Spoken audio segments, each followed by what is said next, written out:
चलिए friends, so welcome back. Start करते हैं हमारा second session.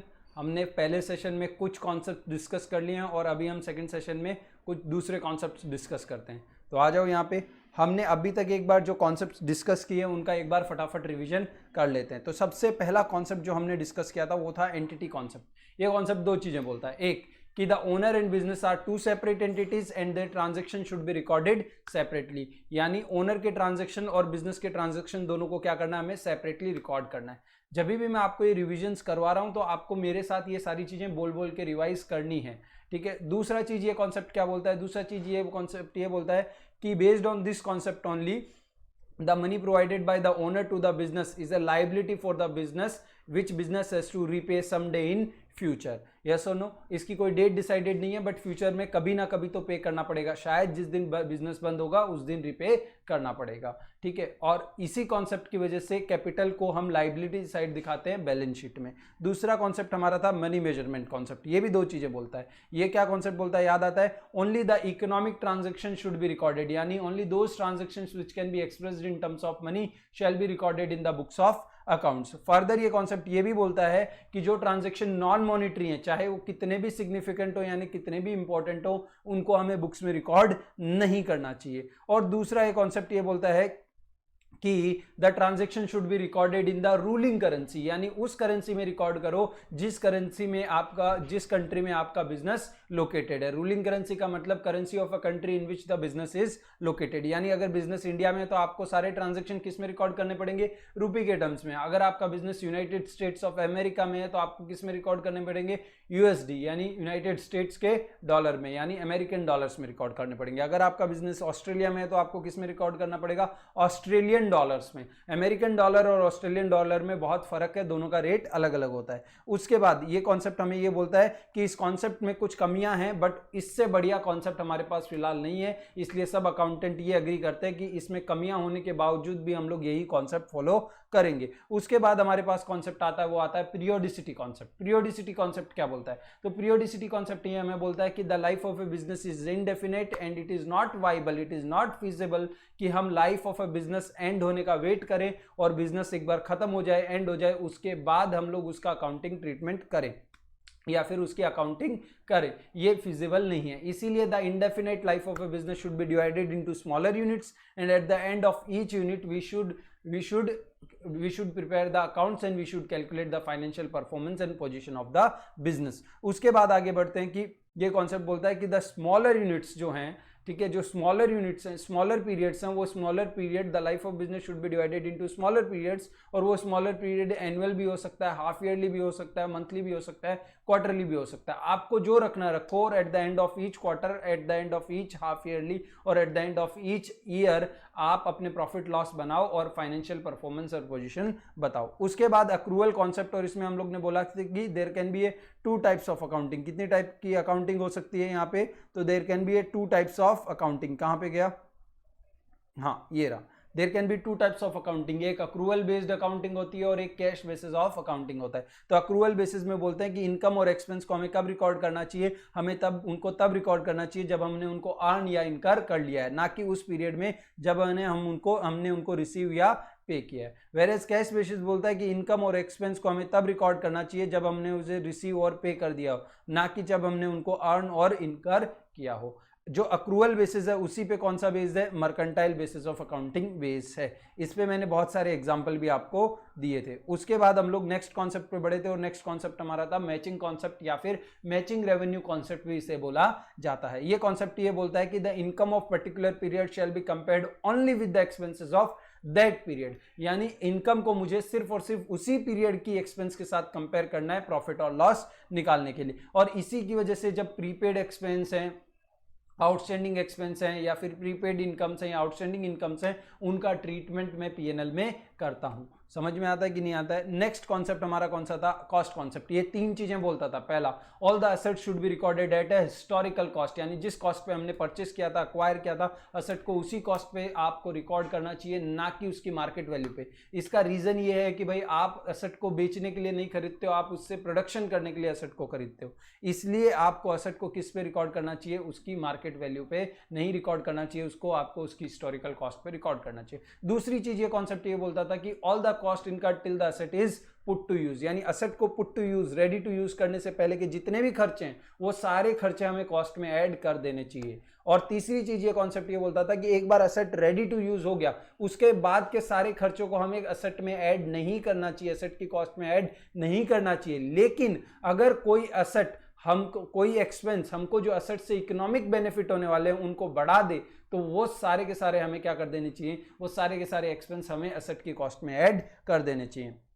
Going concern concept, अब ये नया कॉन्सेप्ट है, अभी से हम हमारा लेक्चर स्टार्ट करते हैं। तो ये कॉन्सेप्ट हमें क्या बोलता है, तो ये कॉन्सेप्ट हमें ये बोलता है कि द बिजनेस, अभी ये कॉन्सेप्ट हमें एक सिंपल सी चीज, एक ही चीज बोलता है कि ये कॉन्सेप्ट ये अज्यूम करता है that the business will go on for foreseeable future. अब the business will go on for foreseeable future का मतलब क्या है,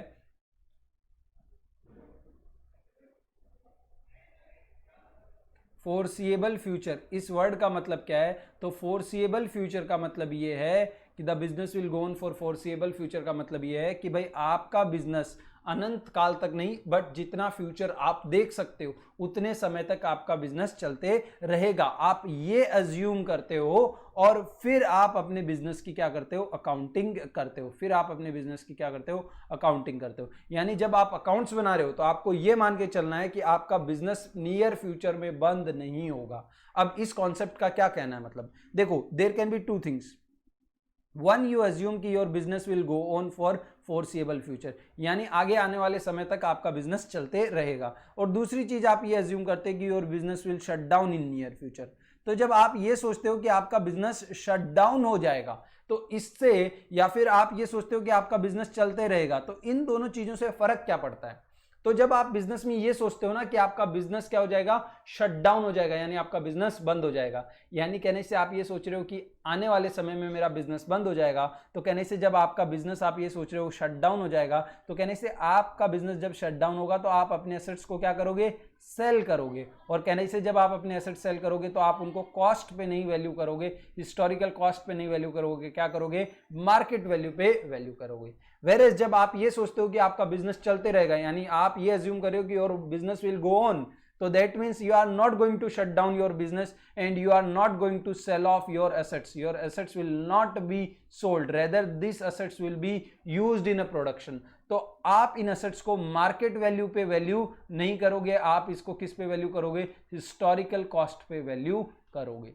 देखो आपकी अकाउंटिंग में कितना बड़ा फर्क आ जाता है सिर्फ और सिर्फ गोइंग कंसर्न कॉन्सेप्ट की वजह से। तो जब गोइंग कंसर्न कॉन्सेप्ट ये बोलता है हमें कि गोइंग कंसर्न कॉन्सेप्ट हमें क्या बोलता है कि this concept states that the business will go on for foreseeable future. अब इस वर्ड का मतलब क्या है, फोरसीएबल फ्यूचर का मतलब ये है कि जितना भविष्य आप अपनी आंखों के सामने देख सकते हो उतने समय तक आपका बिजनेस चलेगा। अब देखो कोई नहीं बोल सकता कि हमारा बिजनेस चलते ही रहेगा, कभी भी बंद नहीं होगा, ये कोई नहीं बोल सकता। टाटा आज 120 साल से या 110 साल से बिजनेस चल रहा है, शायद अगले 500 साल, 1000 साल, 2000 साल चलेगा, लेकिन कभी ना कभी कोई ना कोई एक दिन तो ऐसा आएगा जिस दिन टाटा का बिजनेस भी बंद होगा। कोई ना कोई एक दिन तो आएगा, क्योंकि जो चीज स्टार्ट हुई है वो कभी ना कभी तो एंड होगी ही होगी। तो हम ये बोलें कि बिजनेस विल नेवर क्लोज, तो ये चीज गलत है। हम यहाँ पे ये चीज बोलते हैं कि जितना समय हम देख सकते हैं उतने समय तक हमारा बिजनेस चलते रहेगा। अब जितना समय हम देख सकते हैं उसका मतलब क्या, तो लेट्स सपोज एक मशीन खरीदता हूं जो 10 साल चलती है, तो मैं एक ऐसी मशीन क्यों खरीद रहा हूं जो 10 साल चले, मैं वो ऐसी मशीन खरीदूं ना जो 5 साल चले या 2 साल चले। तो मैं क्यों वो मशीन खरीद रहा हूं जो 10 साल चले, क्योंकि मैं ये अज्यूम कर रहा हूं कि मेरा बिजनेस कितना साल चलेगा, मेरा बिजनेस 10 साल चलेगा, मिनिमम 10 साल चलेगा, और 10 साल में इस एसेट से जो फायदे होने वाले वो मैं ले पाऊंगा। इसीलिए मैं उस एसेट की लाइफ कितनी मान रहा हूं, 10 ईयर्स उस एसेट की लाइफ मान रहा हूं। तो हम लोग फोरसीएबल का मतलब होता है कि उतना टाइम जितना हम देख सकते हैं, and will not shut down in A near future. यानी ये कॉन्सेप्ट ये बोलता है कि आपका बिजनेस फोरसीएबल फ्यूचर तक चलते रहेगा और आपका बिजनेस आने वाले समय में बंद नहीं होगा। अगर आप बोलते हो कि गोइंग कंसर्न कॉन्सेप्ट हम लगा रहे हैं तो हम ये चीज अज्यूम करते हैं। Therefore it is, यहाँ पे आएगा therefore it is safe to say that business has no plan to discontinue its operations in near future, यानी बिजनेस का कहीं पे कोई भी एम नहीं है अपना बिजनेस ऑपरेशंस को बंद करने का आने वाले समय के अंदर। If the business tends to discontinue its operation in near future, यानी अगर बिजनेस अपने ऑपरेशंस को बंद करने की सोच रहा है फ्यूचर में, then the financial statements are prepared in a different manner than if the business tends to continue. यानी अगर बिजनेस सोचता है कि हम तो भाई हमारा बिजनेस क्या कर देंगे, बंद कर देंगे नियर फ्यूचर में, तो कहने से ये एग्जांपल मैंने आपको दिया कि अगर हम सोच रहे हैं कि हम हमारे बिजनेस बंद कर देंगे, शट डाउन कर देंगे, तो उस केस में हम हमारे एसेट्स को सेल करने की कोशिश करेंगे, और सेल करने की कोशिश करेंगे तो हम हमारे एसेट्स को बैलेंस शीट में कॉस्ट पे नहीं मार्केट वैल्यू पे दिखाएंगे, कॉस्ट पे नहीं किस पे दिखाएंगे, मार्केट वैल्यू पे। वेरेज अगर हम एसेट बिजनेस को चलाने का सोच रहे हैं तो कहने से उस केस में हम हमारे बिजनेस के एसेट्स को किस पे दिखाएंगे, हिस्टोरिकल कॉस्ट पे दिखाएंगे। तो कहने से हमारी बैलेंस शीट बनाने का तरीका बदल जाता है। अगर हम ये सोचते हैं कि हमारा बिजनेस में गोइंग कंसर्न कॉन्सेप्ट लग रहा है, यानी हमारा बिजनेस चलेगा, हम ये सोच रहे हैं कि हमारा बिजनेस चलते रहेगा और बंद नहीं होगा, यानी हमारे बिजनेस में going concern concept hold good. इसको हम टेक्निकल लैंग्वेज में कैसे बोलेंगे, that the going concern concept in our business holds good. क्या हमारा बिजनेस में going concern concept hold good, यानी हमारा बिजनेस नियर फ्यूचर में चलते रहेगा और बंद नहीं होगा। लेकिन हम लोग ये सोचते हैं कि हमारा बिजनेस नियर फ्यूचर में बंद हो जाएगा, तो हम बोलते हैं the going concern concept does not hold good. समझ में आता है कि नहीं आता है टेक्निकल टर्म्स कैसे यूज करने। तो कहने से ये गोइंग कंसर्न कॉन्सेप्ट लग रहा है कि नहीं लग रहा है, इसकी वजह से हमारा बैलेंस शीट बनाने का तरीका ही बदल जाता है। अगर लग रहा है तो हम बैलेंस शीट को हिस्टोरिकल कॉस्ट पे बनाते हैं, और नहीं लग रहा है तो हम बैलेंस शीट को किस पे बनाते हैं, हम मार्केट वैल्यू पे बनाते हैं। समझ में आता है कि नहीं आता है, पक्का। चलें आगे। ओके, फॉर एग्जाम्पल, एक एग्जाम्पल दे रखा है यहाँ पे। For example, if going concern concept does not hold good, यानी अगर गोइंग कंसर्न कॉन्सेप्ट नहीं लगता, यानी हम मानते हैं कि हमारा बिजनेस नियर फ्यूचर में बंद हो जाएगा, the assets will be valued eight market value, यानी एसेट्स को हम किस पे वैल्यू करेंगे, market value, and not on the cost, because it is assumed that the business will discontinue and all the assets would be sold. ये क्योंकि हम ये अज्यूम कर रहे हैं कि हमारा बिजनेस बंद हो जाएगा और हमको सारे एसेट बेचने पड़ेंगे, और जब सारे एसेट्स आपको बेचने पड़ेंगे तो आप एसेट्स को किस पे रिकॉर्ड करोगे, आप एसेट्स को किस पे रिकॉर्ड करोगे, उनकी मार्केट वैल्यू पे रिकॉर्ड करोगे। नेक्स्ट कॉन्सेप्ट कौन सा हमारा, तो नेक्स्ट कॉन्सेप्ट है हमारा ड्यूअल एस्पेक्ट कॉन्सेप्ट। कौन सा कॉन्सेप्ट है, ड्यूअल एस्पेक्ट कॉन्सेप्ट। तो ये कॉन्सेप्ट भी बहुत इंपॉर्टेंट है, और अगर आपको ये बोलना हो कि it is a base for double entry system of accounting, it is a base for double entry system of accounting, यानी आजकल जो हम एंट्री ऑफ जो सिस्टम ऑफ अकाउंटिंग फॉलो करते हैं, डबल एंट्री फॉलो करते हैं, तो double entry system of accounting का जो बेस है वो कौन सा कॉन्सेप्ट है, तो ड्यूअल एस्पेक्ट कॉन्सेप्ट है। अब ये कॉन्सेप्ट क्या बोलता है, देखो ये कॉन्सेप्ट एक चीज बोलता है कि each and every transaction will have at least two effect. At least two effect मतलब क्या, दो से ज्यादा इफेक्ट हो सकते हैं बट दो से कम इफेक्ट नहीं हो सकते, यानी दो से ज्यादा इफेक्ट हो सकते हैं लेकिन दो से कम इफेक्ट नहीं हो सकते। उसे हम क्या बोलेंगे, उसे हम बोलेंगे, हमारा क्या बोलेंगे, उसे हम ड्यूअल एस्पेक्ट कॉन्सेप्ट बोलेंगे। समझते हैं। लेट्स सपोज कि मैंने क्या किया, मैंने मशीन खरीदा, मैंने क्या किया, मैंने मशीन खरीदा कैश देके, तो कहने से दो इफेक्ट क्या हुए, समझने की कोशिश को। Purchase of machine in cash, यानी कैश देके मैंने मशीन खरीदा, तो दो इफेक्ट क्या हुए। पहला इफेक्ट तो ये हुआ कि मेरे पास मशीन बढ़ गई, मेरे बिजनेस में मशीन, नई मशीन आई तो मशीन बढ़ गई मेरे बिजनेस में, और कहने से मैंने कैश पे किया तो मेरे बिजनेस से कैश कम हो गया। तो ये दो इफेक्ट हुए। समझ में आता है कि नहीं आता है। दूसरा एग्जांपल लेते हैं। हमारा बिजनेस स्टार्ट किया और business started with the cash, business started with the cash, तो कहने से हमारे बिजनेस में क्या आया, बिजनेस के पॉइंट ऑफ व्यू से सोचना है, ओनर के हिसाब से नहीं सोचना है। एंटिटी कॉन्सेप्ट, हम अकाउंटिंग किसकी कर रहे हैं, ओन बिजनेस की, तो हम किसके हिसाब से सोचेंगे, सिर्फ बिजनेस के हिसाब से। तो सोचो बिजनेस में क्या आया, तो कहने से बिजनेस में कैश आया, बिजनेस में क्या आया, कैश आया। तो कहने से पहला इफेक्ट ये होगा कि हमारे बिजनेस में क्या बढ़ गया, कैश बढ़ गया। क्या बढ़ गया, कैश बढ़ गया। बट कहने से इसी के साथ बिजनेस के ऊपर एक लायबिलिटी आ गई। ये पैसा, कहने से हमने एंटिटी कॉन्सेप्ट में पढ़ा था, the money provided by the owner to the business is a liability for the business which business has to repay in the future. तो कहने से बिजनेस में कैपिटल भी बढ़ गया, यानी ओनर का पैसा बिजनेस में बढ़ गया, और which we have to repay in future. तो कहने से दोनों ही ट्रांजैक्शन अगर आप कंपेयर करोगे तो आपको मालूम पड़ता है कि हर जगह हर ट्रांजैक्शन में क्या हो रहे हैं, दो इफेक्ट हो रहे हैं, एक चीज बढ़ रही है या फिर दोनों चीज बढ़ रही है, एक चीज बढ़ रही है एक चीज कम हो रही है, या फिर दोनों चीज बढ़ रही है या फिर दोनों चीज कम हो रही है। समझ में आता है कि नहीं आता है? पक्का 100%। चलें आगे। ओके, तो देखो क्या लिखा है, this concept state that each and every transaction और इवेंट विल हैव एटलीस्ट, यानी दो हो सकते हैं, दो से ज्यादा भी हो सकते हैं, एटलीस्ट टू और मोर इफेक्ट, यानी कम से कम कितने इफेक्ट होंगे, एटलीस्ट टू इफेक्ट होंगे, उससे ज्यादा भी इफेक्ट होंगे। ईच ट्रांजेक्शन और event leads to at least two effect as given below. पहला क्या हो सकता है, या तो एसेट इंक्रीज हो सकते हैं या डिक्रीज हो सकते हैं। दूसरा, एसेट लायबिलिटी इंक्रीज डिक्रीज हो सकती है, increase and decrease in capital हो सकता है, इंक्रीज इन डिक्रीज एक्सपेंस हो सकता है, and increase in decrease incomes भी हो सकता है। इनमें से कोई भी कॉम्बिनेशन हो सकता है। अभी यहां पे देखेंगे तो देखो मशीन एसेट है और कैश भी एसेट है, तो इस केस में एक जगह एक इफेक्ट में एसेट इंक्रीज हो रहा है और दूसरे इफेक्ट में एसेट डिक्रीज हो रहा है। यहां पे देखोगे तो कैश एसेट है, कैपिटल कैपिटल है, तो कहने से यहां पे कैपिटल इंक्रीज हो रहा है, ठीक है, और एसेट भी इंक्रीज हो रहा है। अगर दूसरा एक एग्जांपल लेता हूं तो लेट सपोज दूसरा एक एग्जांपल लेते हैं,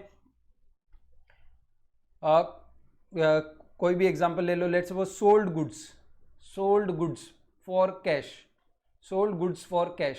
तो कहने से हमारे बिजनेस में क्या आ रहा है, कैश आ रहा है जो कि एक एसेट है, तो कहने से एक इफेक्ट क्या हो रहा है हमारे बिजनेस में, एसेट इंक्रीज हो रहा है। और दूसरा कहने से गुड सेल क्या है, यानी सेल हमारे लिए क्या है, इनकम है, तो कहने से इनकम भी तो इंक्रीज हुआ है, गुड्स बेचा इनकम बढ़ी, तो कहने से इनकम भी इंक्रीज हुआ, तो कहने से इनकम्स यहां पे इंक्रीज हो रहा है। तो कहने से हर ट्रांजैक्शन के मिनिमम कितने इफेक्ट होते हैं, दो इफेक्ट होते हैं। अब दो इफेक्ट क्या होते हैं, या तो एसेट इंक्रीज डिक्रीज हो जाएंगे, या लायबिलिटी इंक्रीज डिक्रीज हो जाएगी, या कैपिटल इंक्रीज डिक्रीज हो जाएगा, या एक्सपेंस इंक्रीज डिक्रीज हो जाएगा, या फिर इनकम्स इंक्रीज डिक्रीज हो जाएगा। तो ईच एंड एवरी ट्रांजैक्शन, सिर्फ ये कॉन्सेप्ट इतना ही बोलता है कि each and every transaction will have at least to और मोर इफेक्ट। समझ में आता है कि नहीं आता है?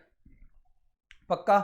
Next, based on this concept, ये लाइन बहुत इंपॉर्टेंट है, ये लाइन सबसे इंपॉर्टेंट है। ये देखो क्या लिखा है यहाँ पे, ये बोला है कि based on this concept only balance sheet is prepared, यानी इस कॉन्सेप्ट के ऊपर ही बैलेंस शीट बनती है, और इसी कॉन्सेप्ट के ऊपर एक अकाउंटिंग इक्वेशन करके सम आएंगे आगे, तो वो अकाउंटिंग इक्वेशन भी हैं, वो सारे इसी कॉन्सेप्ट पे बनते हैं। तो जब अकाउंटिंग इक्वेशन हम लोग सीखेंगे ना, तब मैं इसको वापस से ड्यूअल एस्पेक्ट कॉन्सेप्ट को वहां पे कवर करूंगा। समझ में आया कि नहीं आया, कि बैलेंस शीट और अकाउंटिंग इक्वेशन दोनों कैसे ड्यूअल एस्पेक्ट कॉन्सेप्ट पे बेस्ड है। तो अगर एग्जाम में ड्यूअल एस्पेक्ट कॉन्सेप्ट पे ऐसा बोलते हैं कि right A short note on dual aspect concept, तो हमें ये लिखना है कि that each based on this concept, according to this concept, each and every transaction or event in the accounts will have at least two or more effect. Those effect could be increase or decrease in assets, increase and decrease in liability, increase and decrease in income, increase and decrease of expense, or increase and decrease of capital. इन पांच में से कोई भी एक चीज increase decrease होगी, yes or no? yes. Next concept, अभी हमारे दो कॉन्सेप्ट हो गए, गोइंग कंसेप्ट कॉन्सेप्ट हो गया, ड्यूअल एस्पेक्ट कॉन्सेप्ट हो गया। अभी नेक्स्ट कॉन्सेप्ट हमारा कौन सा है, तो नेक्स्ट कॉन्सेप्ट हमारा है कंजर्वेटिज्म कॉन्सेप्ट। कौन सा कॉन्सेप्ट है, कंजर्वेटिज्म कॉन्सेप्ट। अब ये कंजर्वेटिज्म कॉन्सेप्ट क्या बोलता है, अच्छा, इस कॉन्सेप्ट को कुछ लोग इस नाम से भी जानते होंगे, प्रूडेंस कॉन्सेप्ट। क्या नाम है, प्रूडेंस कॉन्सेप्ट। अब देखो वर्ड क्या है, कंजर्वेटिज्म, यानी आपको दबा के रखने वाली सोच रखनी है, कंजर्वेटिज्म यानी बैकवर्ड सोच रखनी है। तो ये कॉन्सेप्ट आपको क्या बोलता है, ये कॉन्सेप्ट आपको बोलता है कि all the future losses should be recognised.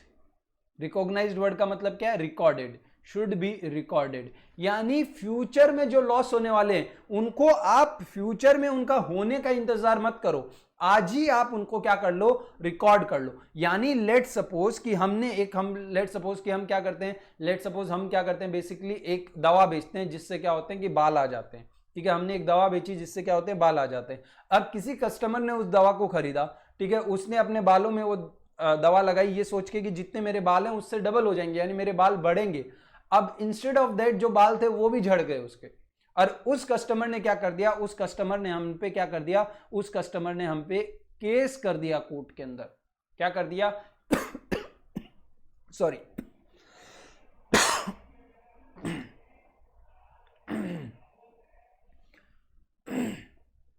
उस कस्टमर ने हम पे क्या कर दिया, केस कर दिया। तो अब ये केस के दो परिणाम हो सकते हैं। एक केस का परिणाम ये हो सकता है कि हम ये केस जीत जाएं, वी विन द केस, ये सुनो कोर्ट केस हम जीत जाएं।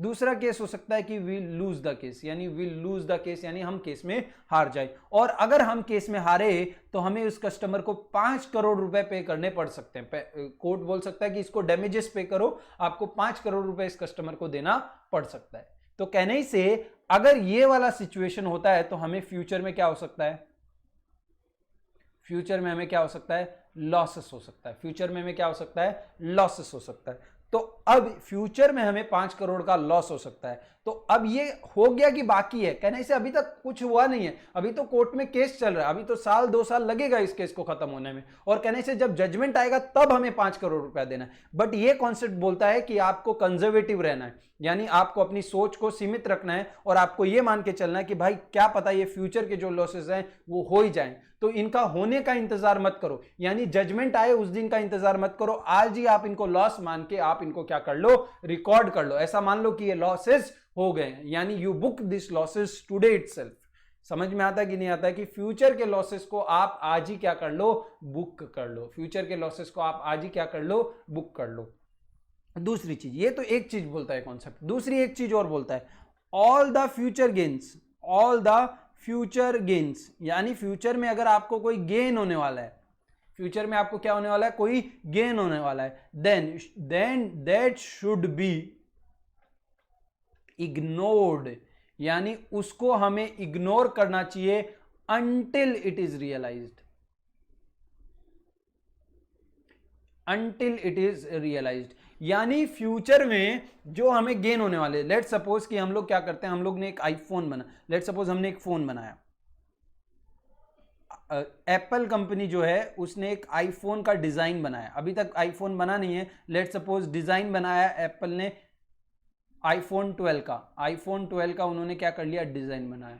अब एक फोन सैमसंग ने लॉन्च किया, लेट सपोज कि सैमसंग करके कंपनी है, उसने एक फोन लॉन्च किया जिसका डिजाइन एकदम आईफोन जैसा ही है, जिसका डिजाइन क्या है, एकदम आईफोन जैसा ही है। तो कहने से ये चीज बोल सकता है, एप्पल क्या बोल सकता है, एप्पल ये बोल सकता है कि सैमसंग ने है ना एप्पल का डिजाइन क्या कर लिया है, चोरी कर लिया है, दे हैव थेफ्ट, उन्होंने क्या कर लिया है, एप्पल का डिजाइन चोरी कर, एप्पल का डिजाइन सैमसंग ने चोरी कर लिया। और इसीलिए एप्पल क्या करता है, एप्पल बोलता है कि हमारा डिजाइन चोरी करके सैमसंग ने, हमारा डिजाइन चोरी करके सैमसंग ने 500 करोड़ रुपए का प्रॉफिट कमाया है, क्योंकि डिजाइन हमारा था। एप्पल बोलता है क्योंकि हमारा डिजाइन था इसलिए सैमसंग पे केस करके एप्पल बोलता है कि हमें सैमसंग से कम 300 करोड़ रुपया एज ए डैमेजेस चाहिए, क्योंकि उन्होंने हमारे डिजाइन की चोरी की है। अब कहने से अगर ये कोर्ट केस, कहने से अगर ये कोर्ट केस एप्पल हार जाता है यानी लूज, तो कहने से एप्पल को कुछ लेना देना नहीं है, कहने से जो 500 करोड़ 300 करोड़ की उसने डिमांड की है वो पैसा उसे मिलेगा नहीं। लेकिन जस्ट इन केस एप्पल अगर ये केस जीत जाता है तो उस केस में कहने से एप्पल को कितना रुपया मिलेगा, एप्पल को 300 करोड़ रुपया मिल सकता है। तो कहने से ये फ्यूचर में गेन होने वाला है, अभी तक हुआ नहीं है। कोर्ट केस का जब जजमेंट आएगा तब हो सकता है कि कोर्ट केस में एप्पल को 300 करोड़ रुपया मिल जाए। तो अब यहां पे क्या बोल रहे हैं कि एप्पल को फ्यूचर में गेन होने की संभावना है, यानी फ्यूचर में गेन हो सकते हैं, इसलिए ये एप्पल को ये गेन्स को अभी रिकॉर्ड नहीं करना चाहिए, एप्पल को ये गेन्स को रिकॉर्ड नहीं करना चाहिए। और कब रिकॉर्ड करना चाहिए, जब उसको फ्यूचर में ये गेन पक्का हो जाए कि हाँ भाई अब तो मिलेगा ही, यानी कोर्ट का जजमेंट जब एप्पल के फेवर में आ जाए तब आपको ये रिकॉर्ड करना चाहिए। तो देखोगे तो ये कॉन्सेप्ट है ना, लॉसेस के लिए अलग ट्रीटमेंट बोलता है और गेन्स के लिए क्या बोलता है, अलग ट्रीटमेंट बोलता है। लॉसेस को अलग तरीके से ट्रीट करेगा और गेन्स को अलग तरीके से ट्रीट करेगा। क्यों ऐसा कर रहा है ये, क्योंकि ये कंजर्वेटिज्म बोलना चाहता है। ये बोलता है कि आप कंजर्वेटिव रहो, कि ये बोलता है कि देखो फ्यूचर में अगर लॉस हो गया तो अगर बड़ा लॉस हुआ तो ऐसा भी हो सकता है कि आपकी कंपनी बंद हो जाए, तो इसीलिए लॉस को आज ही बुक कर लो ताकि आप प्रिपेयर्ड रहो कि जस्ट इन केस ये फ्यूचर में लॉस एक्चुअल में भी हो गया तो आप प्रिपेयर रहो इस चीज के लिए। तो लॉस आज ही बुक कर लो, इसके लिए आज ही भरपाई करना चालू कर दो। ताकि फ्यूचर में अगर सच में भी ये लॉस हो जाए तो आपकी कंपनी का एटलीस्ट कम से कम आपकी कंपनी गोइंग कंसर्न रहे, यानी आपकी कंपनी चलती रहे, बंद ना हो जाए। और अगर फ्यूचर में ये लॉस नहीं हुआ तो बढ़िया है ना, आप रेडी थे, उसमें कोई तकलीफ है क्या आपको? आप लॉस के लिए रेडी थे। फ्यूचर में अगर ये लॉस नहीं हुआ है तो आज आपने इस लॉस को बुक किया है, फ्यूचर में इसको क्या कर देना, आप रिवर्स कर देना। लेकिन गेन में ये क्या बोलता है कि आपको फ्यूचर गेन क्यों नहीं बुक करने देता है? क्योंकि कंपनी ऐसे गेन बुक करके ना, अब लेट सपोज ये एप्पल की कंपनी है, ठीक है, एप्पल का सेल लेट सपोज 100 करोड़ का है, कितने का है? 100 करोड़ का। उनका परचेस लेट सपोज 50 करोड़ का है, कितने का है? 50 करोड़ का। तो उनका प्रॉफिट कितना आएगा? तो कहने से 50 करोड़ का प्रॉफिट। अब एप्पल को लगता है यार इस साल प्रॉफिट बहुत कम है, इस साल प्रॉफिट बहुत कम है, अगर इतना प्रॉफिट 50 करोड़ मार्केट में गया तो एप्पल के शेयर की प्राइस कम हो जाएगी। तो एप्पल क्या बोलता है कि चलो एक केस कर देते हैं सैमसंग पे, बनता नहीं है बट फिर भी कर देते हैं और 300 करोड़ का गेन करते हैं उसमें ऐसा बोलते हैं कि हम एप्पल से 300 करोड़ मांगते हैं। कहने से इस जजमेंट का फैसला आते आते कम से कम 6 महीना 1 साल तो लग ही जाएगा, यस और नो, और इंडिया में हो तो सालों साल लग जाएंगे। तो एप्पल क्या बोलता है कि हम क्या करते हैं कि 300 करोड़ का क्या करते हैं वहां पे गेन कर लेते हैं, और उस गेन को कहने से हमारी इनकम है तो हम उसको यहां पे रिकॉर्ड कर लेते हैं कि भाई 300 करोड़ का गेन होगा हमें कोर्ट केस से। कहने से ऐसा सिचुएशन हो गया तो कहने से जो एप्पल का प्रॉफिट है वो 350 करोड़ का हो जाएगा। और कहने से एप्पल को भी मालूम था कि वो ये केस नहीं जीतने वाले, उन्होंने तो सिर्फ ऐसे ही केस कर दिया ताकि वो अपने यहाँ पीएनएल में क्या लिख सकें, इनकम बढ़ा सकें। और कहने से इस केस में मैं देखता हूं कि यार एप्पल को 350 करोड़ का प्रॉफिट हुआ, यानी एप्पल बहुत बढ़िया कंपनी है, और मैं क्या करूंगा, एप्पल के शेयर तुरंत बाय करने की कोशिश करूंगा। और कहने से अगर मैंने एप्पल के शेयर बाय कर लिए तो बताओ क्या सच में एप्पल ये केस जीतने वाला है क्या? क्योंकि एप्पल को खुद को मालूम है कि वो नहीं जीतने वाला है, बट उसने जस्ट ऐसे ही फेक केस कर दिया। कर सकते हैं कि नहीं कर सकते हैं? कर सकते हैं। तो इस केस में कहने से उन्होंने मुझे मैनिपुलेट किया, उन्होंने मुझसे झूठ बोला और उनकी कंपनी के शेयर के प्राइस बढ़वाए, क्योंकि मैंने जब शेयर खरीदा तो शेयर की डिमांड बढ़ी, और शेयर की डिमांड बढ़ती है तो शेयर की प्राइस भी बढ़ेगी। कहने से Apple has manipulated it's account. तो कहने से ऐसा मैनिपुलेशन रोकने के लिए कि आप अपने प्रॉफिट को ऊपर नीचे ना कर सको, इसके लिए आपको फ्यूचर गेन्स को सॉरी फ्यूचर गेन्स को रिकॉर्ड करने की परमिशन ये कॉन्सेप्ट नहीं देता है। समझ में आया कि रीजन क्या है इसका, कि ये आपको फ्यूचर के लॉस तो रिकॉर्ड करने को बोलता है कि भाई रिकॉर्ड कर लो ताकि फ्यूचर में अगर लॉस हो गया तो आप वेल एंड गुड एडवांस में प्रिपेयर रहोगे, और नहीं हुआ तो आप रिवर्स कर देना, आप प्रिपेयर होने में क्या हर्ज है। और अगर आपको फ्यूचर में गेन हो रहा है तो भाई आप झूठ भी बोल सकते हो, यहाँ पे आप किसी को मैनिपुलेट, अगर फ्यूचर में गेन अगर नहीं हुआ तो जिस इन्वेस्टर ने ये सोच के आपकी कंपनी में इन्वेस्ट किया कि गेन होगा, उसका तो कहने से आपने उसको तो मैनिपुलेट कर दिया, उसके तो कहने से पैसे डूब सकते हैं। इसके लिए आप उसको फ्यूचर गेन्स को रिकॉर्ड नहीं करोगे जब तक आपके पास श्योरिटी नहीं आ जाए, अनटिल इट इज रियलाइज्ड। ये कौन बोलता है? तो ये हमारा कंजर्वेटिज्म कॉन्सेप्ट बोलता है। कौन सा कॉन्सेप्ट बोलता है? कंजर्वेटिज्म। और इसका एक बहुत फेमस नाम है, दैट इज प्रूडेंस। क्या नाम है इसका? प्रूडेंस। प्रूडेंस वर्ड का मतलब है सावधान। प्रूडेंस वर्ड का मतलब क्या है? सावधान, कि आप हमेशा सावधान रहो, जागरूक रहो। आपके फ्यूचर के लॉसेस को आप रिकॉर्ड कर लो लेकिन प्रॉफिट्स को आप रिकॉर्ड मत करो। देखो कॉन्सेप्ट क्या बोलता है, provide that all the future losses shall this concept states that provide all the future losses, यानी फ्यूचर के लॉसेस को सबको आज प्रोवाइड करो। प्रोवाइड करने का मतलब यहां पे क्या है कि उनको रिकॉर्ड कर लो। प्रोवाइड करना मतलब अकाउंट्स में प्रोवाइड करना मतलब उनको रिकॉर्ड कर लेना। But shall not consider the future gains, यानी फ्यूचर के गेन को बट आप कंसीडर मत करो। As per this concept in future entity will incur losses, then all the future losses should be recorded today even if the losses will be incurred in future. यानी अगर losses future में होने वाले तो भी आज ही रिकॉर्ड कर लो उन लॉसेस को आप, but the future gain shall not be recorded today based on this concept. अब देखो ये कॉन्सेप्ट की वजह से एक छोटा सा चेंजेस क्या आता है, ठीक है। अब हमने कॉस्ट कॉन्सेप्ट पढ़ा था, क्या पढ़ा था? Cost concept. कॉस्ट कॉन्सेप्ट क्या पढ़ा था, याद दिलाओ मुझे। कॉस्ट कॉन्सेप्ट हमें बोलता था, पहला पॉइंट क्या था कॉस्ट कॉन्सेप्ट का, कि all assets should be recorded at cost. All assets should be recorded at cost. All assets should be recorded at cost, yes और नो। सारे एसेट्स को हमको क्या करना चाहिए? कॉस्ट पे रिकॉर्ड करना चाहिए। तो लेट सपोज दो एसेट लेता हूं, एक मशीन लेता हूं और एक स्टॉक लेता हूं, ठीक है। दो एसेट लेता हूं, एक मशीन लेता हूं, एक स्टॉक लेता हूं। तो मशीन को मैंने खरीदा था 10,000 रुपए में। मशीन को कितने में खरीदा था मैंने? 10,000 में। और जो स्टॉक है उसको भी मैंने खरीदा था कितने में? 10,000 रुपए में, यस और नो। अब इसकी मार्केट वैल्यू आज के टाइम पे, लेट सपोज केस 1 लेते हैं, केस 1 में लेते हैं कि इसकी मार्केट वैल्यू आज के टाइम पे 12,000 रुपए है। कितनी है? 12,000 रुपए है। और इसमें लेते हैं कि भाई इसमें आपकी मार्केट वैल्यू कितनी है? आपकी मार्केट वैल्यू लेट सपोज 12,000 रुपए है।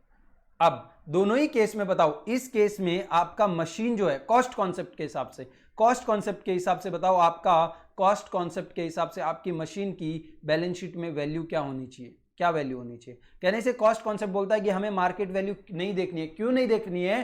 क्योंकि भाई हमें कोई भी असेट को बेचना नहीं है। मशीन हम बेचने के लिए थोड़ी ना खरीद रहे हैं, मशीन तो हम इसलिए खरीदे हैं ताकि इससे हम प्रोडक्शन करके गुड्स बेच पाए, ना कि मशीन। इसलिए हमको मार्केट वैल्यू देखनी ही नहीं है, हम तो उसको असेट को कितने पे रिकॉर्ड करेंगे हमारी बुक में? कॉस्ट पे, यानी ₹10,000 पे। यस और नो? कॉस्ट कॉन्सेप्ट क्या बोलता है कि जिन असेट्स को आपको बेचना ही नहीं है, उन असेट्स को आप क्या करो? कॉस्ट पे रिकॉर्ड करो, मार्केट वैल्यू को जाने दो। लेकिन स्टॉक तो भाई हम बेचने के लिए ही खरीदते हैं। मैं अगर इलेक्ट्रॉनिक्स का व्यापारी हूं तो कहने से मैं फ्रिज खरीद के रखता हूं, तो मैं फ्रिज इसलिए थोड़ी ना खरीद के रखता हूं ताकि मैं उनको रखूं। मैं फ्रिज इसलिए खरीदता हूं कि ताकि मैं फ्रिज खरीदूं और उनको महंगे दाम पे बेच के प्रॉफिट कमा लूं। हाँ या ना? तो कहना ही से इस केस में इस असेट्स को, जो ये क्लोजिंग स्टॉक है, इसको मुझे वैल्यू करना चाहिए। इसको वैल्यू करना चाहिए मुझे किस पे? इसको मुझे वैल्यू करना चाहिए 12,000 पे। कितने पे वैल्यू करना चाहिए?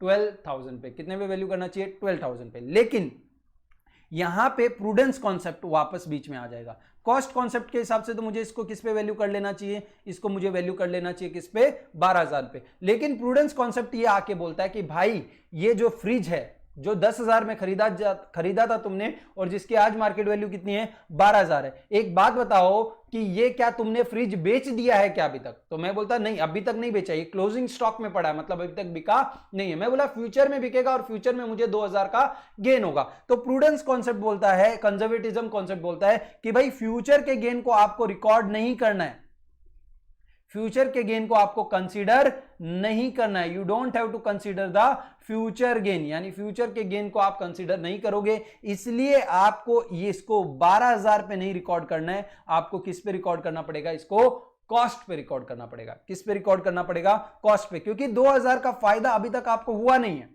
जब आपको ये 2,000 का फायदा हो जाए तब आप रिकॉर्ड कर लेना। कौन सा कॉन्सेप्ट बोलता है? प्रूडेंस। तो कहने से कॉस्ट कॉन्सेप्ट को भी ये प्रूडेंस ने क्या कर दिया? ओवर रूल कर दिया। कॉस्ट कॉन्सेप्ट तो बोलता है भाई जिस चीज को आप बेचना चाहते हो उस चीज को आप जिस चीज को आप नहीं बेचना चाहते हो उसको आप कॉस्ट पे वैल्यू करो, और जिस चीज को आप बेचना चाहते हो उसको मार्केट वैल्यू पे वैल्यू करो। लेकिन प्रूडेंस कॉन्सेप्ट आके हमें मार्केट वैल्यू पे उसको रिकॉर्ड करने से रोक देता है, क्योंकि वो बोलता है कि भाई अभी तक आपने बेचा नहीं है, अभी तक आपको इसका प्रॉफिट हुआ नहीं है, तो आप इसके प्रॉफिट को अभी तक कंसीडर नहीं कर सकते। लेकिन दूसरा सिनेरियो लेते हैं। दूसरा सिनेरियो में लेट सपोज कि यही सेम असेट की मार्केट वैल्यू यहां पे 8,000 है और इस असेट की मार्केट वैल्यू कितनी है? 8,000 है। यस और कॉस्ट सेम है। कॉस्ट तो हमने कितने में खरीदा था? 10,000 में खरीदा था। इसकी भी कॉस्ट कितनी थी? 10,000 थी। तो all the asset should be recorded at cost. कहने से ये मशीन हमको बेचने के लिए लिया है क्या? नहीं। तो कहने से इसकी मार्केट वैल्यू हमारे लिए यूजलेस है। तो हम कहने से इसको अभी भी कंटिन्यू करेंगे। कितने पे वैल्यू करेंगे इसको हम वैल्यू करेंगे 10,000 पे। समझ में आता है कि नहीं आता है? यस। अब आगे बढ़ते हैं। इसको हम वैल्यू करेंगे कितने पे? तो इसको हम वैल्यू करेंगे, कहने से कॉस्ट कॉन्सेप्ट के हिसाब से इसे 10,000 पे वैल्यू करना चाहिए। और कहने से 10,000 पे वैल्यू हमने खरीदा कितने में था? 10,000 में। और बेच भी कितने, वैल्यू भी कितने में कर रहे हैं? 10,000 में। तो कहने से कोई प्रॉफिट तो हमें नहीं हो रहा है, तो हम इसको 10,000 पे वैल्यू कर सकते हैं। बट कहने से प्रूडेंस कॉन्सेप्ट वापस बीच में आता है, और प्रूडेंस कॉन्सेप्ट बोलता है कि भाई देखो फ्यूचर में तुम इसे कितने में बेचोगे? 8,000 में बेचोगे। तो फ्यूचर में आपको कितने का लॉस हो सकता है? 2,000 का लॉस हो सकता है। तो आप इस लॉस होने का इंतजार मत करो, क्योंकि प्रूडेंस कॉन्सेप्ट बोलता है फ्यूचर के लॉस तो रिकॉर्ड कर लो लेकिन गेन मत रिकॉर्ड करो। तो यहां पे हमें गेन तो नहीं रिकॉर्ड करने दिया, बट यहां पे बोलता है कि आपको फ्यूचर में क्या हो सकता है? फ्यूचर में आपको लॉसेस हो सकते हैं, और इन लॉसेस को आप आज ही रिकॉर्ड कर लो। यानी आप अपने स्टॉक को 8,000 पे नहीं दिखाओगे, आप अपने स्टॉक को कितने हजार पे दिखाओगे? सॉरी 10,000 पे नहीं दिखाओगे, आप अपने स्टॉक को 8,000 पे दिखाओगे। तो कहने से 10,000 का स्टॉक हम कितने में दिखा रहे हैं? 8,000 का। कहने से हमने 2,000 का लॉस बुक कर लिया कि नहीं कर लिया? यस। तो ये कॉन्सेप्ट ऐसे बात करता है। तो कहने से इसी की वजह से जो इन्वेंट्री है, जो स्टॉक है, उसको हम वैल्यू करते हैं, स्टॉक को हम वैल्यू करते हैं। यानी यहां पे देखो तो कॉस्ट में और मार्केट वैल्यू में दोनों कम कौन सा है? कॉस्ट। तो हमने इसको यहां पे किस पे वैल्यू किया? यहां पे हमने इसको कॉस्ट पे वैल्यू किया। किस पे वैल्यू किया? कॉस्ट पे वैल्यू किया। यस और नो? यस। और यहां पे मार्केट वैल्यू और कॉस्ट में कौन सा कम है? मार्केट वैल्यू कम है। तो हमने यहां पे किस पे वैल्यू किया? मार्केट वैल्यू पे। तो ये कॉन्सेप्ट हमें ये बोलता है कि क्लोजिंग स्टॉक जो होता है उसको हमें वैल्यू करना है किसके ऊपर? या तो कॉस्ट पे वैल्यू कर लो या मार्केट वैल्यू पे, दोनों में से विच एवर इज लेस। दोनों में से क्या है? दोनों में से विच एवर इज लेस, दोनों में से जो भी कम है उस पे आपको इसको वैल्यू करना है। ऐसा कौन बोलता है? ऐसा मुझे प्रूडेंस कॉन्सेप्ट बोलता है। ये पूरा टॉपिक वापस से आपको आएगा इन्वेंट्री के चैप्टर में। हमको एक चैप्टर है जिसका नाम इन्वेंट्री है, तो वहां पे ये कॉन्सेप्ट वापस से डिस्कस होगा। बट फिलहाल के लिए हमें इतना समझ में आता है कि inventories are valued at cost and market value whichever is less. कि जब भाई कॉस्ट ज्यादा है, 10,000 है और मार्केट वैल्यू 12,000 है, तो हम इन्वेंट्री को 10,000 पे वैल्यू करेंगे। क्यों? क्योंकि अगर हम 12,000 पे वैल्यू करते हैं तो हमें 2,000 का गेन होता है, और ये जो कॉन्सेप्ट हमें ये गेन को रिकॉर्ड करने की परमिशन नहीं देता है। लेकिन जब कॉस्ट हमारी कितनी है? 10,000 है और मार्केट वैल्यू हमारी 8,000 है, तो ये कॉन्सेप्ट हमें बोलता है कि हमें 8,000 पे रिकॉर्ड कर लेना चाहिए। यानी ये कॉन्सेप्ट हमारा 2,000 का क्या करवाता है? लॉस करवाता है। तो ये कॉन्सेप्ट हमें लॉस को बुक करने की परमिशन देता है, बट गेन को बुक करने की परमिशन नहीं देता। इसीलिए inventories are valued at cost और market value whichever is lower. दोनों में से जो कम है उस पर हमें वैल्यू करना पड़ता है। समझ में आता है कि नहीं आता है? पक्का? अगर इनसे रिलेटेड कोई भी डाउट है तो कल हम लाइव डाउट सॉल्विंग सेशन रखने वाले हैं हमारा पहला, तो सारी डाउट्स निकाल के रखना, हम लोग वहां पे डिस्कस करेंगे। चलो आ जाओ।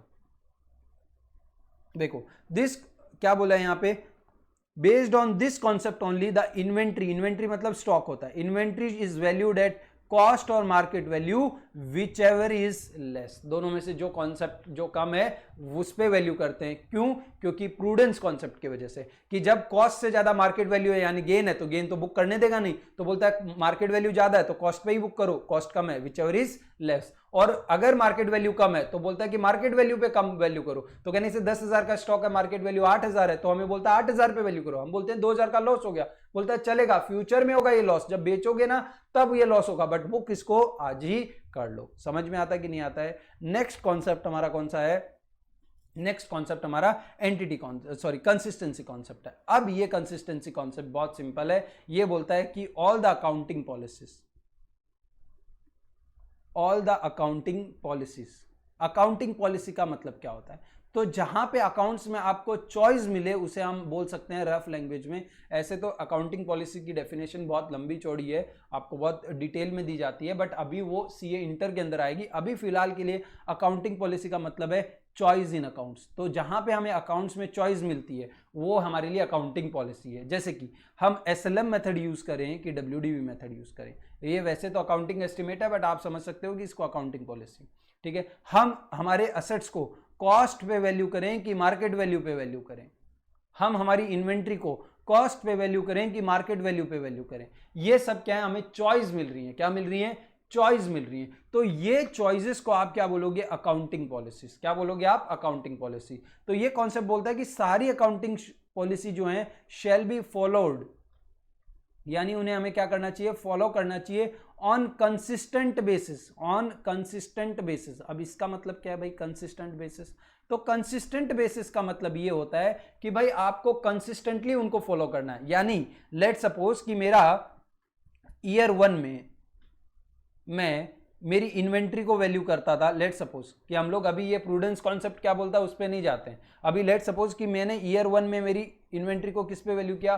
कॉस्ट पे वैल्यू किया। मेरी पॉलिसी क्या है कि my inventories shall be valued at cost, not at cost और market value whichever is less. ये मेरी पॉलिसी नहीं है। मेरी पॉलिसी ये है कि मैं इन्वेंट्री को वैल्यू करूंगा किस पे? कॉस्ट पे।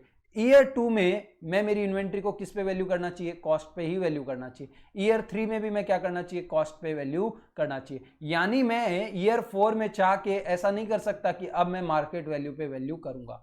यानी मैं मेरी पॉलिसी को चेंज नहीं करना चाहिए। अगर मैंने कॉस्ट डिसाइड किया तो मुझे हर साल फिर मेरी इन्वेंट्री को किस पे वैल्यू करना चाहिए, कॉस्ट पे। अगर मैंने ये डिसाइड किया कि मैं मेरी इन्वेंट्री को मार्केट वैल्यू पे वैल्यू करूंगा तो मुझे मेरी इन्वेंट्री किस पे वैल्यू करनी चाहिए, मार्केट वैल्यू पे ही वैल्यू करनी चाहिए। समझ में आता है कि नहीं आता है? पक्का। अब यहां पे देखो ऐसा क्यों करते हैं। तो लेट सपोज कि ईयर 1 के अंदर मेरी इन्वेंट्री जो है, लेट सपोज ये मेरा पीएनएल है, ठीक है, प्रॉफिट लॉस अकाउंट है।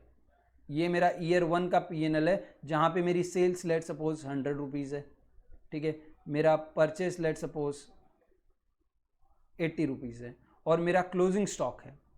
अब मेरा जो क्लोजिंग स्टॉक है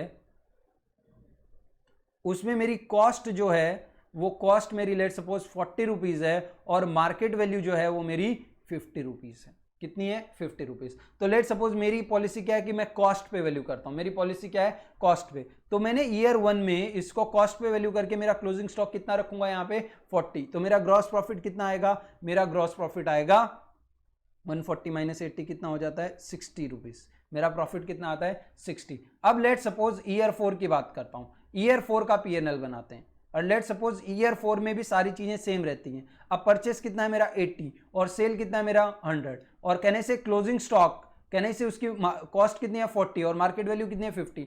अब मुझे ऐसा लगता है इस साल कि यार अगर मैंने 60 रुपए का प्रॉफिट दिखाया ना तो मेरे शेयर की प्राइस गिर जाएगी, क्योंकि 60 रुपए का प्रॉफिट लेट सपोज इस कंपनी के लिए बहुत कम है।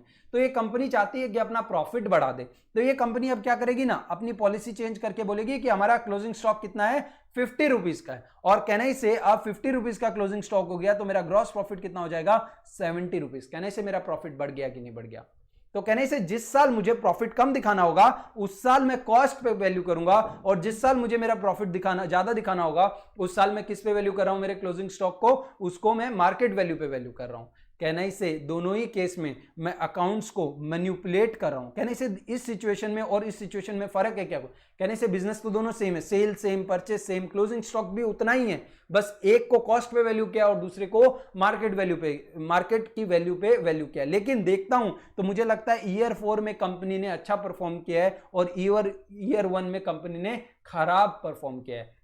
लेकिन एक्चुअल में रियलिटी में कहने से ईयर 1 का परफॉर्मेंस और ईयर 4 का परफॉर्मेंस सेम है, लेकिन इन्होंने अकाउंट्स में मैनिपुलेशन करके, अकाउंट्स को मैनिपुलेट करके इन्होंने क्या कर दिया है, मेरे अकाउंट्स को मैनिपुलेट करके कहने से उन्होंने मुझे भ्रमित कर दिया, यानी उन्होंने मुझे कंफ्यूज कर दिया। मुझे ऐसा लगता है कि year 4 is better than year 1, but actual में ऐसा कुछ भी नहीं है। तो ऐसा कोई मैनिपुलेट नहीं कर पाए, इसके लिए कंसिस्टेंसी कॉन्सेप्ट आया और ये कंसिस्टेंसी कॉन्सेप्ट ये बोलता है कि जितनी भी अकाउंटिंग पॉलिसीज है ना उनको shall be followed year after year, यानी उन अकाउंटिंग पॉलिसीज को आपको चेंज नहीं करना है। आपको पिछले साल आपने इन्वेंट्री कॉस्ट पे वैल्यू की थी तो आप इस साल भी इन्वेंट्री कॉस्ट पे वैल्यू करो। पिछले साल आपने ऐसा रूल रखा था कि we will value inventory at cost और market value whichever is less, तो इस साल भी आपको इन्वेंट्री किस पे वैल्यू करनी है, कॉस्ट और market value whichever is less. इस साल आप ऐसा नहीं कर सकते कि हम मार्केट वैल्यू नहीं देखेंगे, हम तो कॉस्ट पे ही रिकॉर्ड करेंगे, ये आप नहीं कर सकते। समझ में आता है कि नहीं आता है? एंड द अकाउंटिंग पॉलिसी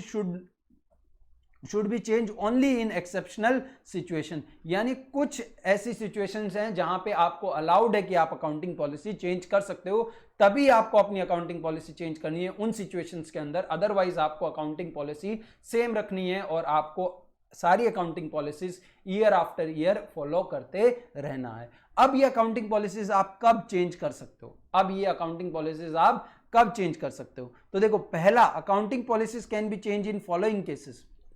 तो लेट सपोज कि मैं मेरी इन्वेंट्री को कॉस्ट पे वैल्यू कर रहा था, मैं मेरी इन्वेंट्री को क्या कर रहा था, कॉस्ट पे वैल्यू कर रहा था। मेरी पॉलिसी क्या थी कि आई वाज वैल्यूइंग, ईयर 1 में मैंने मेरी इन्वेंट्री को कॉस्ट पे वैल्यू किया, ईयर 2 में मेरी इन्वेंट्री को मैंने क्या किया, कॉस्ट पे वैल्यू किया। तो ईयर 3 में भी मुझे मेरी इन्वेंट्री को किस पे वैल्यू करना चाहिए, कॉस्ट पे वैल्यू करना चाहिए। लेकिन ईयर 3 के स्टार्ट में गवर्नमेंट ने एक लॉ लेके आ गया, गवर्नमेंट का एक कानून आया और उस कानून में ऐसा लिखा गया कि भाई कानून बोलता है कि आज से पूरी कंट्री के अंदर कोई भी इन्वेंट्री को कॉस्ट पे नहीं वैल्यू करेगा, सब लोग उसको मार्केट वैल्यू पे वैल्यू करेंगे। तो कहने से जब लॉ अगर मुझे ऐसा बोल दे तो उसको कंप्लाई करने के लिए, यानी लॉ का पालन करने के लिए, कानून का पालन करने के लिए, कानून को फॉलो करने के लिए मैं चाहूं तो मेरी इन्वेंट्री को मैं किस पे वैल्यू कर सकता हूं, मार्केट वैल्यू पे। यानी मैं मेरी अकाउंटिंग पॉलिसीज को क्या कर सकता हूं, चेंज। कब चेंज कर सकता हूं, when it is required by the law. यानी जब मुझे लॉ बोलेगा कि आप अकाउंटिंग पॉलिसी चेंज करो तो मैं अकाउंटिंग पॉलिसी चेंज कर दूंगा। दूसरा एग्जांपल लेते हैं।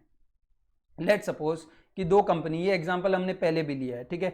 100 रुपीज का दो कंपनी के पास एक असेट है, 100 रुपीज का दो कंपनी के पास एक असेट है, ठीक है। और इस कंपनी के पास भी लेट सपोज एक असेट है, ये कंपनी ए है, ये कंपनी बी है, दोनों के पास 100 रुपीज का असेट है। अब ये कंपनी एसएलएम मेथड फॉलो करती है और ये कंपनी डब्ल्यूडीवी मेथड फॉलो करती है। तो देखो ईयर 1 सबसे पहले असेट कितने का आया, कॉस्ट 100 है दोनों के पास, लाइफ 10 ईयर्स है, लाइफ कितनी है, life is equal to 10 years, और इसका डब्ल्यूडीवी का रेट कितना है, 10%। तो कहने से फर्स्ट ईयर में अब ये डेप्रीशिएशन लगाएगा, डेप्रीशिएशन ऑफ ईयर 1। तो कहने से 10 साल के हिसाब से 10 रुपया डेप्रीशिएशन होता है, तो एक साल के बाद इसकी वैल्यू कितनी होगी, 90। और ये भी 10% के हिसाब से 10 लगाएगा तो इसकी वैल्यू कितनी होगी, कहने से इसकी वैल्यू होगी 90। अब ईयर 2, डेप्रीशिएशन फॉर ईयर 2, तो ईयर 2 में इसका डेप्रीशिएशन कहने से अगेन सेम रहता है ना एसएलएम में, तो इसका डेप्रीशिएशन तो 10 ही आएगा और इसके एसेट की वैल्यू कितनी होगी, 80। कहने से ये डेप्रीशिएशन इस 10% पे लगाएगा, ये डेप्रीशिएशन किस पे लगाएगा, इस 10% पे, यानी ये डेप्रीशिएशन लगाएगा 9 और डेप्रीशिएशन कितना हो जाएगा, 81। ये कितना हो जाएगा, डेप्रीशिएशन 81। अब कहने से दोनों कंपनी का ईयर 2 का पीएनएल देखते हैं, ईयर 2 का प्रॉफिट एंड लॉस देखते हैं। तो ये कंपनी ए है और ये कंपनी बी है। तो ये कंपनी बोलती है हमारी सेल हुई है 100 रुपए की, ये कंपनी भी बोलती है हमारी सेल हुई है 100 रुपए की। ये कंपनी बोलती है सेल के बाद हमारे एक्सपेंसेस हुए हैं लेट सपोज 50 रुपीज़ के। ये कंपनी भी बोलती है हमारे एक्सपेंस सेम हुए हैं 50 रुपीज़ के। अब इन एक्सपेंस में सिर्फ एक एक्सपेंस बाकी है, वो है डेप्रीशिएशन। ये कंपनी बोलती है कि हमारा डेप्रीशिएशन कितना है, 10। ये कंपनी हमारा बोलती है कि हमारा डेप्रीशिएशन कितना है, 10। और ये कंपनी बोलती है कि हमारा डेप्रीशिएशन कितना है, 9। कितना है, 9, क्योंकि सेकंड ईयर का डेप्रीशिएशन इनका कितना है, 9। तो कहने से इस कंपनी का जो प्रॉफिट होगा वो मुझे 41 दिखेगा और इस कंपनी का डेप्रीशिएशन होगा वो कितना दिखेगा, 40। तो कहने से अकाउंटिंग पॉलिसी, ये सिर्फ एसएलएम मेथड यूज और डब्ल्यूडीवी मेथड यूज करने की वजह से दोनों का प्रॉफिट क्या आ गया, अलग अलग आ गया। अगर देखने जाओ तो दोनों का सेल सेम है, एक्सपेंस सेम है, मशीन भी दोनों का सेम ही है, दोनों ने 100 रुपए में खरीदा दोनों मशीन, बट दोनों की मेथड ऑफ डेप्रीशिएशन अलग है, इसलिए दोनों का प्रॉफिट भी अलग है। इसलिए अकाउंटिंग पॉलिसीज क्या है, कभी कभी मैनिपुलेटिव हो जाती हैं। क्या करती हैं, वो हमारे अकाउंट्स को क्या कर देती हैं, मैनिपुलेट कर देती हैं। समझ में आता है कि नहीं आता है। तो अब यही सेम कंपनी, लेट से कंपनी ए की बात करते हैं, तो उसने अपना असेट खरीदा था, कॉस्ट कितनी थी उसके असेट की, 100 रुपए थी। उसने एसएलएम मेथड से लगा के रखा था और पहले साल में उसने डेप्रीशिएशन चार्ज किया फॉर 1 ईयर 10 रुपीज, तो उसकी एसेट की वैल्यू कितनी होगी, 90। अब पहले साल इसने डेप्रीशिएशन, ईयर 1 में इसने डेप्रीशिएशन का कौन सा मेथड फॉलो किया, तो इसने फॉलो किया एसएलएम मेथड फॉलो किया। ईयर 1 में इसने कौन सा मेथड फॉलो किया, एसएलएम। अब ईयर 2 में भी इसे क्या फॉलो करना चाहिए, एसएलएम फॉलो करना चाहिए। कौन से concept, consistency concept. Consistency concept बोलता है कि पिछले साल में आपने जो अकाउंटिंग पॉलिसी लगाई थी वही सेम अकाउंटिंग पॉलिसी आपको इस साल लगानी। लेकिन अब इस बार हमारा लॉ, यानी गवर्नमेंट एक लॉ पास करती है और उस लॉ में ऐसा लिखा था कि कंट्री के अंदर कोई भी आज के बाद एसएलएम मेथड नहीं लगाएगा। यानी नेक्स्ट ईयर इस कंपनी को क्या फॉलो करना पड़ेगा, अब कंपलसरी डब्ल्यूडीवी, क्योंकि अगर ये नहीं फॉलो करेगा तो इसको कहने से इसने कानून तोड़ दिया कंट्री का, और जब ये कानून तोड़ेगा तो कहने से इसको सजा होगी कि नहीं होगी, होगी। तो कहने से जब आपका लॉ ऐसा बोल दे ना, आपको जब आपका लॉ ऐसा बोल दे कि आपको accounting standard, accounting policy change करनी पड़ेगी, तो फिर आप अकाउंटिंग पॉलिसी चेंज कर सकते हो। दूसरा, to comply with accounting standard, यानी जैसे लॉ में कुछ चीज रेस्ट्रिक्ट कर दी वैसे ही आपको क्या है कि अकाउंटिंग स्टैंडर्ड भी क्या कर सकता है, रेस्ट्रिक्ट कर सकता है। ठीक है, तो अकाउंटिंग स्टैंडर्ड बोलता है कि कल से कोई एसएलएम नहीं फॉलो करेगा, सब डब्ल्यूडीवी फॉलो करेंगे। तो उस केस में आप चाहो तो आप अकाउंटिंग पॉलिसी एसएलएम को चेंज करके किस में जा सकते हो, डब्ल्यूडीवी में। अब यहां पे मैं एक फैक्ट बोलना चाहता हूं सबको, अकाउंटिंग पॉलिसी यानी जो मेथड ऑफ डेप्रिसिएशन है SLMWDV,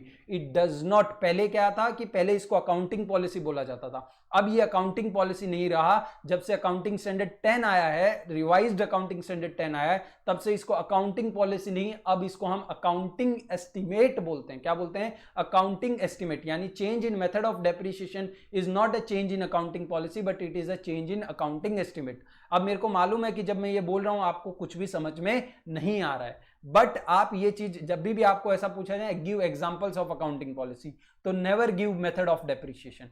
आप यहां पे ये बोलो valuation of investment, valuation of inventory, ये सब क्या है? अकाउंटिंग पॉलिसी के एग्जांपल हैं। SLMWDV ये सब अकाउंटिंग पॉलिसी के एग्जाम्पल नहीं है, ये अकाउंटिंग एस्टिमेट के एग्जाम्पल हैं। जब आप CA इंटर में जाओगे तो आप वहाँ पे इन सब चीज़ों को आप बहुत डिटेल में पढ़ोगे। फिलहाल हम लोग उस डिटेल में नहीं जा रहे हैं। और दूसरा बोला गया है कि अगर आपको ऐसा लगे कि आपके अकाउंट्स को बेटर प्रिपेयर किया जा सकता है और प्रेजेंट किया जा सकता है, उसके लिए आपको अकाउंटिंग पॉलिसी चेंज करने की ज़रूरत है, तो आप चाहो तो अकाउंटिंग पॉलिसी को क्या कर सकते हो? आप चेंज कर सकते हो। आप चाहो तो अकाउंटिंग पॉलिसी को आप क्या कर सकते हो? चेंज कर सकते हो। समझ में आता है? तो 3 तरीके हैं जहां पे आपकी अकाउंटिंग पॉलिसी ये वापस आएगा। यूनिट नंबर 4 हमारा अकाउंटिंग पॉलिसी पे है, तो ये सारी चीजें वहां पे वापस से डिस्कस होंगी। This concept facilitates comparison of financial statement of one entity with the another entity. तो देखो सब कंपनी है वो अपना, अगर जो अकाउंटिंग पॉलिसी है वो सब कंसिस्टेंटली फॉलो कर रही है, तो कहने से उनमें हम लोग कंपैरिजन कर पाएंगे। अदरवाइज हर साल मैं अकाउंटिंग पॉलिसी चेंज कर रहा हूं तो फिर मैं कंपेयर कैसे कर सकता हूं? और पिछले साल का रिजल्ट इस साल से भी कंपेयर नहीं कर सकता, एक कंपनी को दूसरी कंपनी से भी कंपेयर नहीं कर सकता। समझ में आता है कि नहीं आता है? तो ये आपका कंसिस्टेंसी कॉन्सेप्ट यहां पे खत्म हुआ। समझ में? ये जो एग्जाम्पल है ये मैंने अभी जस्ट एक्सप्लेन किया आपको, वो मार्केट वैल्यू और कॉस्ट वाला इन्वेंट्री का, वही एग्जाम्पल यहाँ पे वापस से मैंने रिपीट किया है। तो ये हमारा क्या हुआ? ये हमारा कंसिस्टेंसी का कॉन्सेप्ट भी खत्म हुआ। समझ में आया कि नहीं आया? एक बार फटाफट रिवाइज कर ले। चलो आ जाओ। तो हमने कहां से स्टार्ट किया था? Going concern concept. तो ये कॉन्सेप्ट क्या बोलता है? ये कॉन्सेप्ट ये बोलता है कि the business will go on for foreseeable future, यानी जितना फ्यूचर हम देख सकते हैं उतने फ्यूचर तक हमारा बिजनेस चलेगा और ये नियर फ्यूचर में शट डाउन नहीं होगा। इस कॉन्सेप्ट का इंपैक्ट क्या आता है कि जिस तरह से फाइनेंशियल स्टेटमेंट बनेंगे उस पर इंपैक्ट आता है। यानी अगर आप ये सोचते हो कि आपका बिजनेस चलते रहेगा तो आप आप अपने एसेट्स को वैल्यू करोगे कॉस्ट पे, लेकिन अगर आप सोचते हो कि आपका बिजनेस बंद हो जाएगा तो यानी आपको अपने एसेट बेचने पड़ेंगे, इसलिए आपको अपने एसेट्स मार्केट वैल्यू पे वैल्यू करने पड़ सकते हैं। उसके बाद ड्यूअल एस्पेक्ट कॉन्सेप्ट, ये कॉन्सेप्ट हमें ये बोलता है कि the each and every transaction in the business will have at least 2 और मोर इफेक्ट, यानी हर ट्रांजैक्शन के कम से कम कितने इफेक्ट होंगे? 2 इफेक्ट होंगे। 2 से ज्यादा भी हो सकते हैं बट 2 से कम नहीं होंगे। अब उसमें क्या हो सकता है? Increase decrease in assets, liability, capital, expense and income. जो भी 12th में अकाउंट्स मेरे पास पढ़े हैं उनको ये सारी चीजें एकदम आराम से समझ में आ जाएंगी। Based on this concept balance sheet भी इसी कॉन्सेप्ट के ऊपर बनता है और अकाउंटिंग इक्वेशन भी इसी कॉन्सेप्ट के ऊपर बनता है। ये कैसे बनता है? ये जब अकाउंटिंग इक्वेशन आएगा तब हम लोग सीखेंगे। फर्दर कंजर्वेटिज्म कॉन्सेप्ट ये बोलता है फ्यूचर में जो लॉस होने वाले हैं उनको आज ही बुक कर लो लेकिन गेन को बुक मत करो। ऐसा कौन बोलता है? ये कॉन्सेप्ट बोलता है कंजर्वेटिज्म कॉन्सेप्ट। और कंजर्वेटिज्म का दूसरा नाम क्या है? Prudence concept. क्या नाम है? Prudence concept. तो प्रूडेंस बोलो या फिर कंजर्वेटिज्म बोलो, दोनों का मतलब सेम है। उसके बाद कंसिस्टेंसी कॉन्सेप्ट, ये कॉन्सेप्ट ये बोलता है कि सारी अकाउंटिंग पॉलिसीज को ईयर आफ्टर ईयर आपको फॉलो करना चाहिए, उनको चेंज नहीं करना चाहिए। लेकिन आप चेंज कर सकते हो 3 सिचुएशन के अंदर। पहली, जब लॉ बोले कि आपको चेंज करना चाहिए। दूसरा, जब आपको ऐसा लगे कि भाई अकाउंटिंग स्टैंडर्ड बोल रहा है, क्या बोल रहा है? अकाउंटिंग स्टैंडर्ड बोल रहा है कि आप ये अकाउंटिंग पॉलिसी नहीं फॉलो कर सकते, तो आप अकाउंटिंग पॉलिसी चेंज कर सकते हो। तीसरा, आपको लगता है कि इस अकाउंटिंग पॉलिसी को चेंज करने से मेरे फाइनेंशियल स्टेटमेंट बेटर रिजल्ट्स दिखाएंगे। बेटर रिजल्ट का मतलब ये नहीं है ज्यादा प्रॉफिट, बेटर रिजल्ट का मतलब ये है कि जितना जो रियल सिचुएशन है उसको मेरे फाइनेंशियल स्टेटमेंट दिखा पाएंगे, तो आप अकाउंटिंग पॉलिसी को चेंज कर सकते हो। समझ में आता है कि नहीं आता है? और इसकी वजह से, कंसिस्टेंसी की वजह से क्या होता है कि आप अकाउंट्स को, एक कंपनी के अकाउंट्स को दूसरी कंपनी के अकाउंट्स के साथ और एक साल के अकाउंट्स को दूसरे अकाउंट के साथ क्या कर सकते हो? कंपेयर कर सकते हो। समझ में आता है कि नहीं आता है? तो आज का ये लेक्चर हम लोग यहीं पे रखते हैं। एक लेक्चर और लगेगा इस यूनिट में। हमारे पास टोटल 3 कॉन्सेप्ट और रह गए हैं पढ़ने के लिए और कुछ 1-2 टॉपिक और बाकी हैं। तो कल मिलते हैं हम।